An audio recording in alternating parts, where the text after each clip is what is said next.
అప్పుడు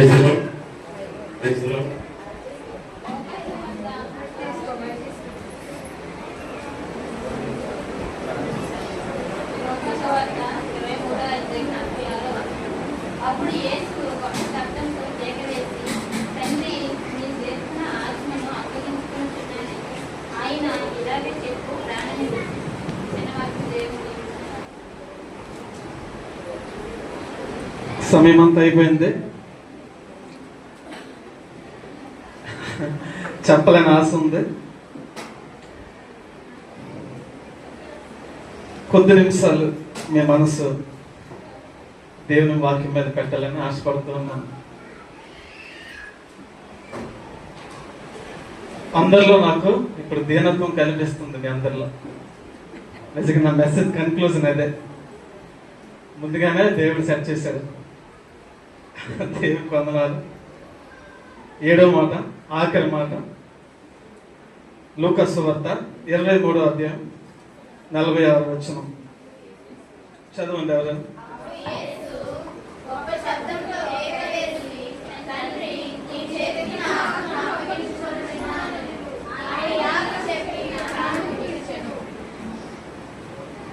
చాలండి.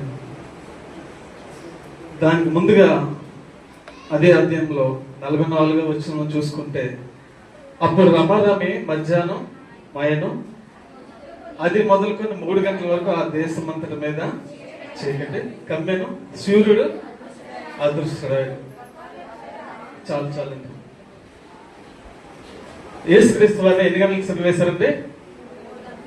3 గంటలుగా. ఉదయం 9 గంటలకు సిలువ వేశారు. 9 నుంచి మధ్యాహ్నం 3 గంటల వరకు ఆయన సిలువలో ఉన్నారు. మీరందరూ బైబిల్ స్టడీకి రావాలి. నెక్స్ట్ వారం చక్కగా జరుగుతుంది. అవకాశం ఉన్న వారందరూ వచ్చి సద్వినియోగం చేసుకోవాలని ప్రేమతో ఆహ్వానిస్తూ ఉన్నాం. అయితే మధ్యాహ్నం 3 నుంచి ఏమైంది? చీకటి. సూర్యుడు లేకపోతే ఎలా ఉంటుందండి? రాత్రి పూట మన సూర్యుడు ఉండడు కదా. ఎలా ఉంటుంది? చీకటిగా ఉంటుంది. సో 3 గంటల సేపు అదే విధంగా ఉంది. ఆ సమయంలో మన యొక్క పాపము, శాపము, మనుషుల అపరాధం అన్నీ కూడా యేసు శరీరం మీద వేయబడ్డాయి. అదంతా తండ్రి చూడలేకపోయాడు. 4వ మాటలు అంటారు కదా, నా దేవ నా దేవ నచ్చలేదు. ఇవన్నీ చూడలేకపోతున్నాడు. సహోదరులు చెప్పారు, సిల్వ 150 కేజీలు, కొంతమంది భక్తులు 80 కేజీలు అంటారు. కానీ దానికంటే మనుషుల యొక్క పాప భారం ఎంతో ఎక్కువ. అది ఆయన మోసారు. ఎందుకు మోసారు? నిన్ను నన్ను రక్షించడానికి. మొదటి మానవుడైన ఆదాము హవ్వలు పాపం చేయడం వల్ల ఈ భూమి మీదకి ఏమొచ్చిందండి? పాపము, తద్వారా మరణం వచ్చింది. దేవుడికి మనిషికి మధ్య పెద్ద అడ్డుగోడ. ఈ అడ్డుగోడ బద్దగొట్టాలంటే ఎవరు రావాలి? పరిశుద్ధుడు రావాలి. హెబ్రీ పత్రికలు ఉంటుంది కదా, సమయంలో తీయదు. రక్తము చిందిస్తే గాని పాపక్షమాపణ కలుగుదు. అది ఎవరి రక్తం? కోడి రక్తం, మేక రక్తం కాదు. పరిశుద్ధుని యొక్క రక్తం చిందించాలి. ఈ లోకంలో ఎవరున్నారు? నీతిమంతులు లేరు, ఎవరు లేరు. ఆ దేవుడే తల్లి అయిన మరియ గర్భాన పరిశుద్ధాత్మలు జన్మించి ఈ లోకంలో పాపం లేని వ్యక్తిగా ఆయన జీవించి మనందరి పాపల నిమిత్తం శిలువలో ఆయన మరణించాడు. తద్వారా అనీతిమంతులమైన మనము నీతిమంతులుగా మార్చబడతాం. పాపం నుండి, శాపం నుండి మనకి ఏమొచ్చిందంటే విడుదల, విమోచన వచ్చింది. ఆ పరలోక రాజ్యానికి మనకి మార్గాన్ని ఆయన చూపించారు. ఇక్కడ మనం చదివిన వాక్య భాగంలో 45వ వచనం, సూర్యుడు అదృశ్యరాయడం, గర్భాలయపు తెర నడిమికి చిన్నగా. పాత నిబంధనలో ప్రధాన యాజకుడు సంవత్సరానికి ఒక్కసారి అతి పరిశుద్ధ స్థలంలోకి వెళ్తాడు. మానవుల పాపం నిమిత్తం ఆ రక్త ప్రోక్షణ చేయటానికి. ఆయనలో కూడా ఏదైనా పాపం ఉంటే అక్కడక్కడే ఆయన చనిపోతాడు. అందుకే ఈ ప్రధాన యాజకుడు నడుముకి ఆయన గంట కడతారు, అలాగే తాడు కూడా కడతారు. ఒకవేళ ఆయన చనిపోతే తాడుతో బయటికి లాగాలి, ఎవరు అందులోకి వెళ్ళడానికి వీలు లేదు. అయితే మన ప్రధాన యాజకుడు ఎవరండి? ప్రభువైన యేసుక్రీస్తు. సో మనకంటే ఆయన ముందుగా అందులోకి ప్రవేశించాడు. కాబట్టి మునుపు మనం దూరస్థం అయినప్పటికీ యేసుక్రీస్తు శిలువ బలియాగం ద్వారా ఇప్పుడు తండ్రికి మనం సమీపస్తులయ్యాం. ఎంత గొప్ప ధన్యత దేవుడు మనకు అనుగ్రహించాడు. అపోస్తల కార్యాలు 2:23లో ఒక మాట ఉంటుంది, చదవండి. చదవండి, గట్టిగా చదవండి.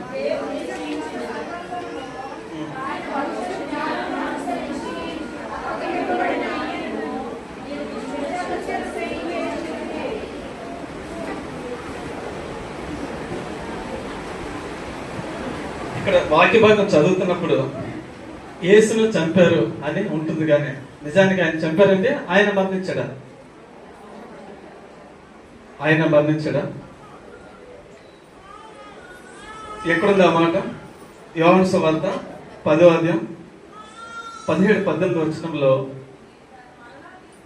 నేను దాన్ని మరలా తీసుకున్నట్లు నా ప్రాణం పెట్టుచున్నాను, ఇందువల్లనే నా తండ్రి నన్ను ప్రేమించుచున్నాడు, ఎవడో నా ప్రాణము తీసుకున్నాడు, నా అంతటా నేనే దాన్ని పెట్టుచున్నాను, దాన్ని పెట్టుటకు నాకు అధికారం కలదు. కాబట్టి దేవుడు తనకు తానుగా ఆయన బలి అయిపోయాడు, తనకు తానుగా ఆయన మరణించాడు. మనల్ని పాపం నుండి విమోచించడానికి, నిత్య జీవంలోకి ఆయన మనల్ని నడిపించడానికి ఆయన బలి అయిపోయాడు. సమయం లేదు, క్షమించండి, ఒక మాట చెప్తాను.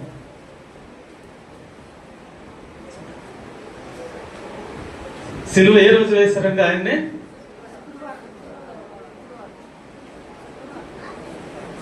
చెప్పండి, ఫాస్ట్ గా చెప్తారు. శుక్రవారం ఆయన్ని సిలువ వేశారు. ముందు రోజు లెక్స్వారం రాత్రి ప్రభురాత్రి భోజనం జరిగింది. దాని తర్వాత ఆయన భోజనం చేయలేదు.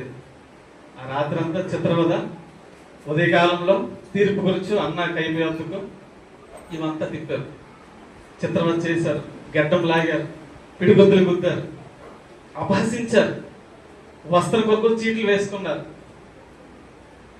నువ్వు యూదుల రాజువైతే నిన్ను నీవే రక్షించుకో, హేళన చేశారు, ఉమ్మి వేశారు. అయినా కూడా దేవుడు ఏమైనా స్పందించాడంటే స్పందించాడా? లేదు. పక్క డాబ్ మీద నుంచి ఏదైనా వస్తువు మన డాబ్ మీదకి వస్తే పెద్ద రచ్చ అయిపోతుంది.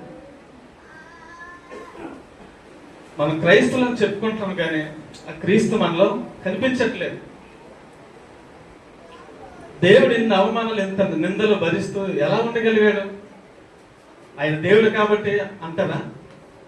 ఆయన మానవుడిగా జన్మించాడు, ఆయనకు ఆశలు ఉంటాయి, కోరికలు ఉంటాయి, శరీరంతో ఉన్నాడు కదా, దుఃఖం ఉంది, బాధ ఉంది, అన్నీ ఆయనకు ఉన్నాయి. కానీ వాటన్నిటిని ఆయన అణుచుకున్నాడు. ఎందుకు? తండ్రి ఒక పని చెప్పాడు, ఆ పని నెరవేర్చే వల్ల. దీని అంతటి కారణం ఏంటి? ఇన్ని బాధలు భరించిన, అన్ని సహించి ఓపికతో శిలువ మరణం చెందేంత వరకు ఆయన ఎలా చేయగలిగాడంటే తండ్రితో ఆయనకున్న ఆ మంచి సహవాసం. హెబ్రీ పత్రిక 5:7 ఉంటది. ఆయన శరీరంగా ఉన్న దినాల్లో మహారోదనంతోనూ కన్నీళ్లతోనూ ప్రార్థనలు యాచనలు చేస్తూ, చదవండి,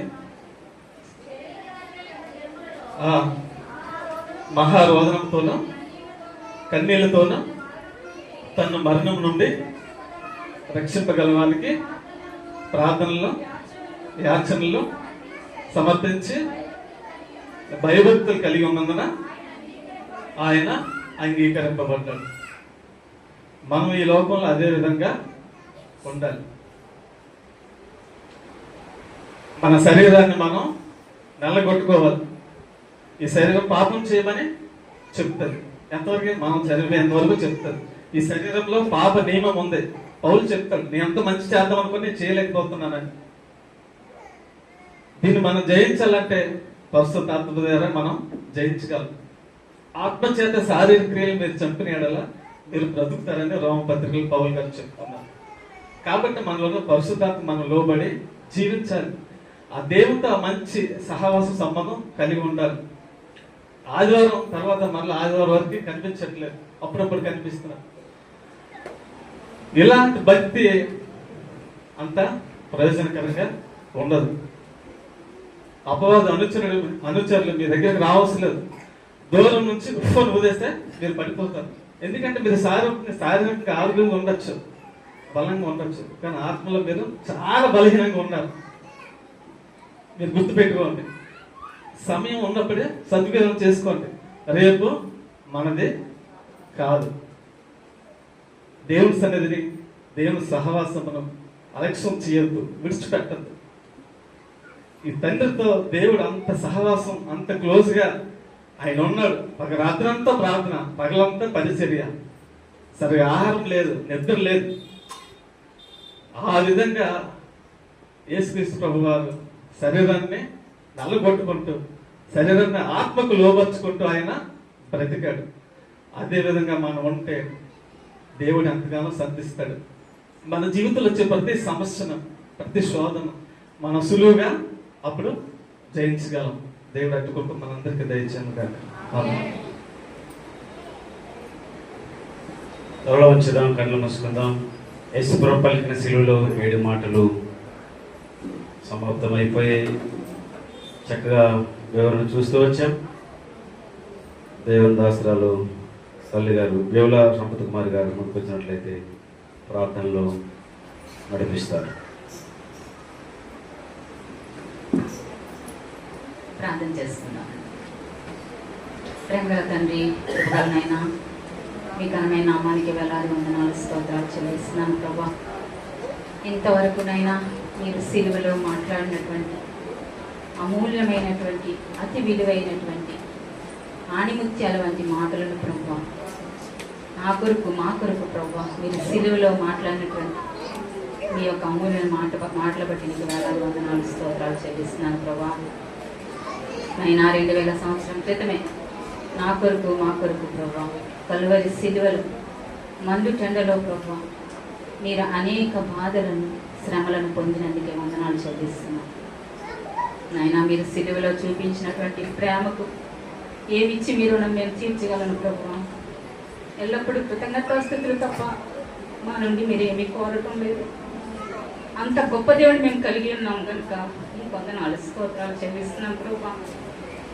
అవును తండ్రి, నా కొరకు నల్ల కొట్టబడ్డా, చిత కొట్టబడ్డావు తండ్రి.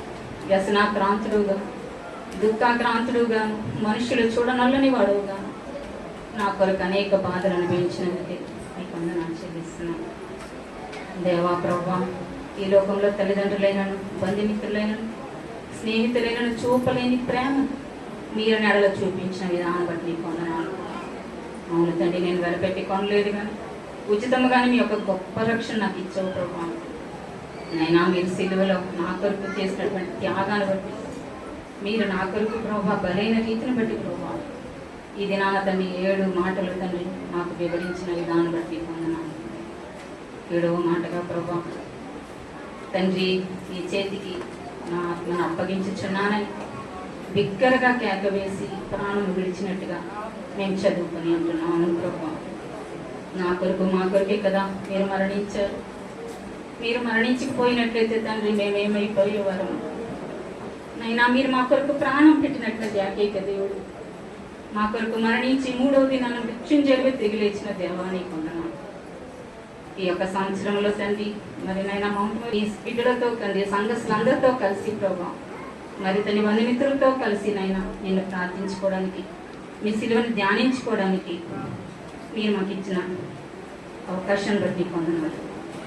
మా పట్ల మీ ప్రేమను చూపించి వెల్లడిపరిచిన రీతిని బట్టి నీ వందనాలు, స్తోత్రాలు చెల్లించుకోవచ్చు. నా ప్రభును రక్షకుడైన యేసుక్రీస్తు వారి నామమున ఈ కొద్ది ప్రార్థన ఆలకించమని అడుగుతున్నాను తండ్రి. ఆమేన్.